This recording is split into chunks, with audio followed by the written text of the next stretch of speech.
Is it a pizza box or a pistol box? What do you think it'll be?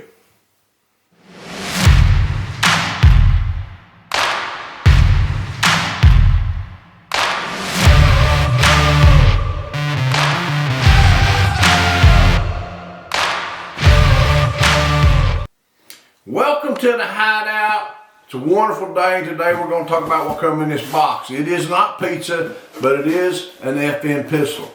Before we get started though, guys, please click subscribe. You know I appreciate every one of them. Click the ringy dingy so you get your notification. Click like when you do. Make a comment. Let's chit chat back and forth. Enjoy it. Have a good time. Let's both learn from one another. Check us out, sgt1911.com, where we got the beanies and t-shirts and some other stuff. Remembering it's important, a portion of that goes to St. Jude, okay, to help the children. So let's look at the pistol. Kind of had it hid down here. It comes in a fancy man purse. Fancy man purse. And you know, I usually don't get into opening these things on the video, but I'm going to today because this one here is kind of nice. Kind of a nice layout, and I'm going to turn it up so you can actually see what we've got inside. We've got our bicycle lock, which, you know, we spend money on bicycle locks, and then we spend money on building a special case to put our bicycle lock by humbug. But then we got two 15-round magazines, which, yeah, we'll take those. Nice little case for those. Got a little case right here, which does have some important goodies in it.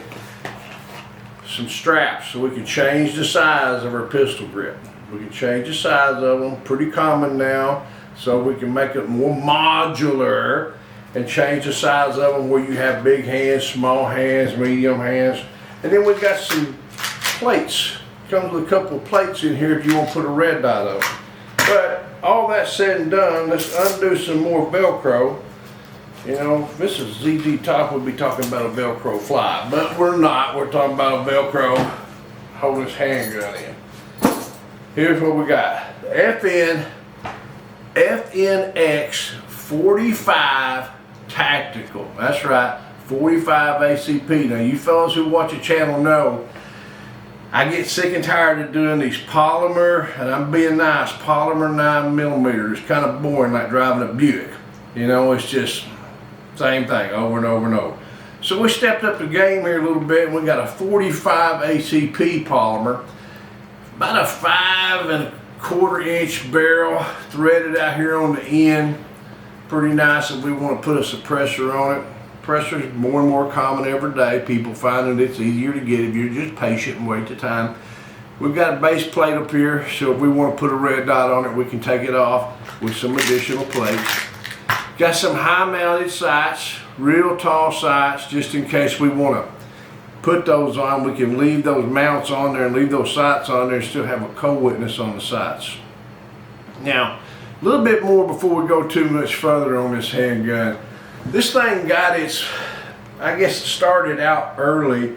Of all things, it was designed for the U.S. military joint pistol competition or something. That's right. A 45 ACP designed for the military, not 9mm, 45. Now, the interesting thing about it is it's damn near, in many ways, a 1911, and I'm going to talk about some of that right now. We've got a beaver tail on it, right here. We've got the same grip angle as a 1911. We do not have like a Glock that's pointed up or pointed down. So we got that same ergonomics that's just like natural point of the finger with this pistol. We got a big, huge trigger guard. Look at the size of that thing. Big old huge thing. You know, safety on the side, and what I'm gonna do, it's both. It's ambidextrous. So let me see if I can roll it around. I don't know if you can see, you got a magazine release here. So if you get a magazine release here, it goes both ways, left and right. It's got a safety here, the same place that a 1911 would have it, both left and right. It's got a little hammer on it, smaller, but watch this, it has a decocker on it. So we can run it in a safe position.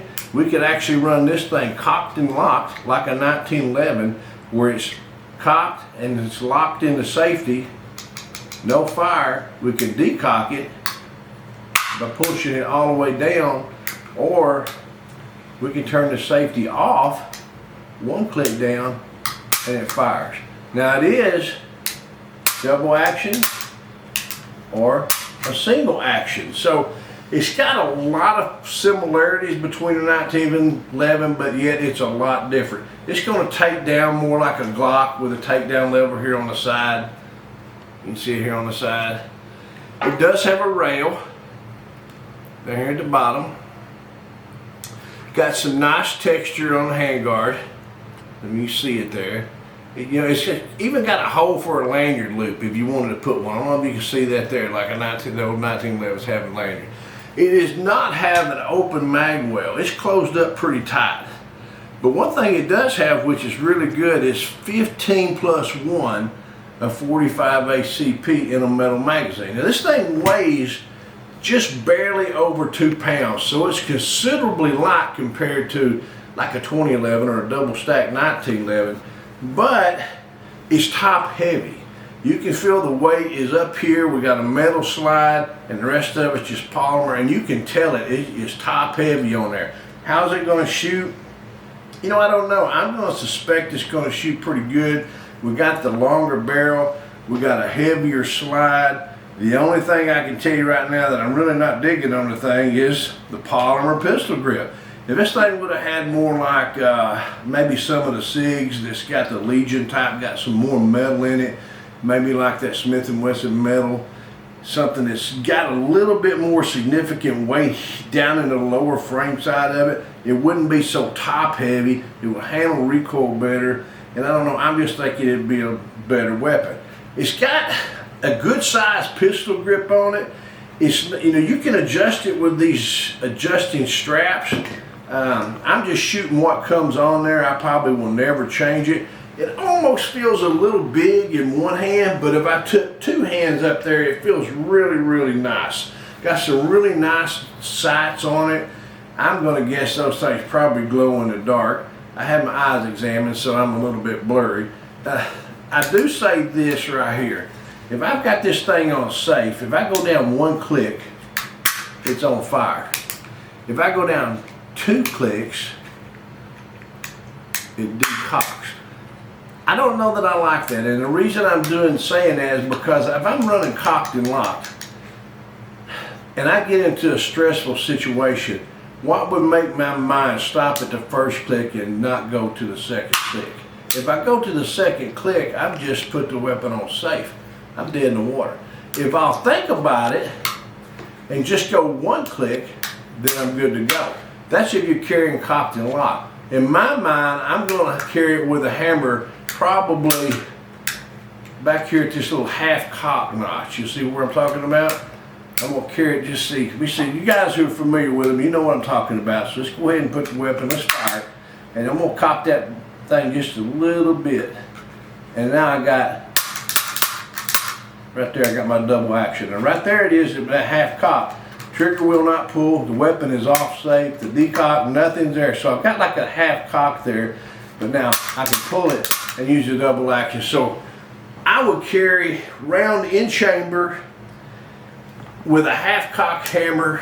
It's not even half cock, quarter cock, and then not even worry about safety. I leave the damn safety off is what I would do with it. I understand why it's there. In military minds, they want everybody to be super safe when you need to be super capable. Here again, full cock. We can go all the way down and it decocks. Just pull it back just a little bit. You see it will not function at all. I'm kind of excited to shoot it. Like you guys who watch the channel know, it gets kind of boring when every time you go to the gun shop, you got a 9mm, 9mm plastic gun, plastic, 9mm. We're going to change it up. 15 rounds of 45 comes with 2 magazines. I'm going to shoot both of them. We're going to see that. Let's lock it back and look at this. Look at that port on the side of this thing. Man, they're waiting for that big casing to come out. It's cut all the way across the top, all the way down this side. The damn slide's cut in half. Guide rod's a full-length guide rod that is metal. I'm thinking that you're going to have that. Now let's look here just a little bit more. Look at the back of the trigger. You see this little bump back here. I don't see what that's going to be. It's just pulling to the wall. That little bump there pulls the trigger back to the wall right there. Is that significant? I don't think so. Is it going to have a good trigger? I don't know. It's a plastic pistol. Let's go see. But you know, I keep saying that, but I'll go back to the Walter PDP and pull that. And this thing sounds and reminds me a lot of a SIG P320. It's just that plastic pulling trigger. So we got this thing fully locked and ready. We're going to pull it ready. It's going to have a hell of a trigger on it. Let's see. 4.9 right there. So it's getting out there a little bit. It's under 5, which is a surprise. You can hear it. It's the same polymer. We do have a hammer. It's not a striker. I don't know. I'm excited to shoot a 45 ACP polymer gun. It's a change. It's about time. Let's go outside and light it up and get it to go bang, bang, bang. Okay guys, welcome to the range today, and gals, welcome to the range today where we're looking at the FNX 45 Tactical. 3 1/4 plus or minus inch barrel, raised sights so I can get my red dot on it. Threaded barrel so I can have a suppressor. I can put something tactical on the bottom of it. It's pretty badass. 15 rounds, 45 ACP. It is polymer. I love the weight of it, the feel of it. I wish we'd do just something other than just a polymer here, not a full-blown steel, because it'd be weigh 15 freaking pounds. It weighs 2 pounds. I like it. I like it. We're gonna load it up and see. I got 2 15-round magazines that come with it. And we're gonna see how it goes. I'm gonna try out this safety with this cocker and decocker like I talked about inside a few minutes ago. Let's see how that works. All right, let's see. Ambidextrous about everywhere. Let's put the slide back. All right, so it's ready. It's hot. I'm gonna decock it. That did work fine. All right, so safety is decocked. I'm gonna half cock the hammer. No, I got it up. Let's play with it. I'm keeping it safe. All right, now we're on fire. Decock. Let's try it in double action. Long, hard trigger swing. There, watch your hammer come back. Now it's in single action. The hammer's back. I'm gonna drop it. I'm gonna drop it with that safety.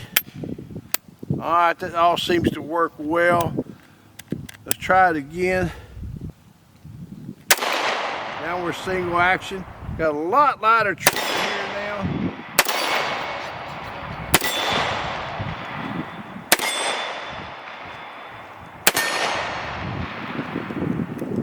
Got a problem with some cheap ass ammo.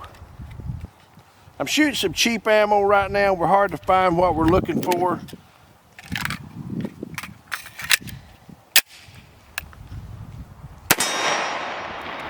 All right, let's see what we're doing.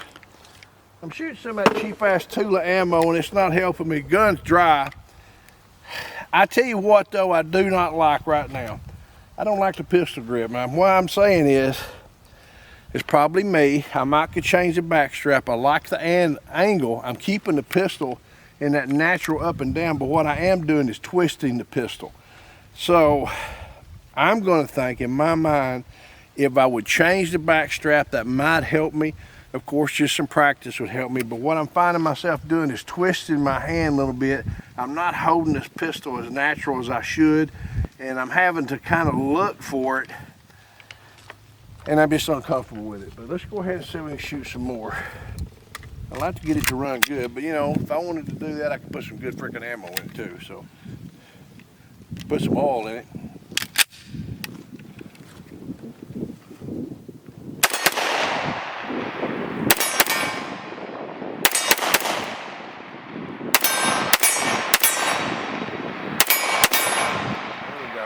So it'll run. That's my 2 magazines worth. I wish I had more magazines. I'm not gonna sit here on the camera and load stuff up. What I think?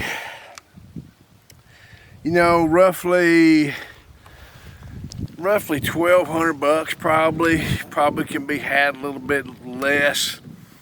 45 polymer, 15 rounds. You know, that extra double the capacity makes it really, really tempting, but I'd still go back with a 1911 to get my 45. You know, a double stack 45 ACP is going to be a lot more than $1,200 unless you go down and get you something like a Rock Island. You get a Rock Island and change it out, polish it up a little bit, and make it where it runs like a sewing machine. You probably have a lot better gun with this. This is a cool gun. It makes you wonder why the military didn't adopt something like this when they were going to go from, you know, the 1911 into their 9mm. But then again, we're not politicians. Hell, they can't get anything straight. So, you know, 9mm for the military, is it working? I don't know. Do I care? No, I can stick with my 45. Do I like this handgun? Yeah, I like it. I will probably shoot it quite a bit. I need to shoot it a lot more. The trigger has a lot to be desired. The rest of the handgun, well, I'm gonna put it this way. I'm gonna draw a line on it. I'm gonna say from here, this line right here, up, I'm gonna keeping it. From this line right here, I don't want this shit. Let's trade it and get away. Let's get rid of this plastic. Let's get a better trigger. Forget the mag release. Do away with some of this other shit, and we got a nice gun. So splitting hairs. If I can get one on sale, get one. If you have to pay too much for it, man, pass it on and buy something else. Do I like the gun? I like the gun. Is it worth that kind of money? No, not to me, it's not. Anyway, guys, until we get to shoot together again, make sure always shoot safe and shoot straight. Let me shoot 2 more magazines. Just make myself feel good.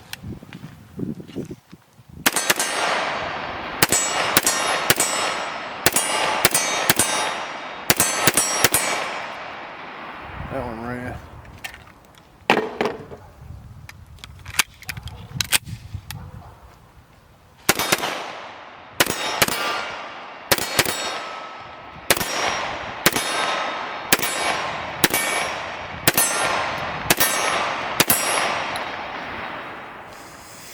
Oh yeah.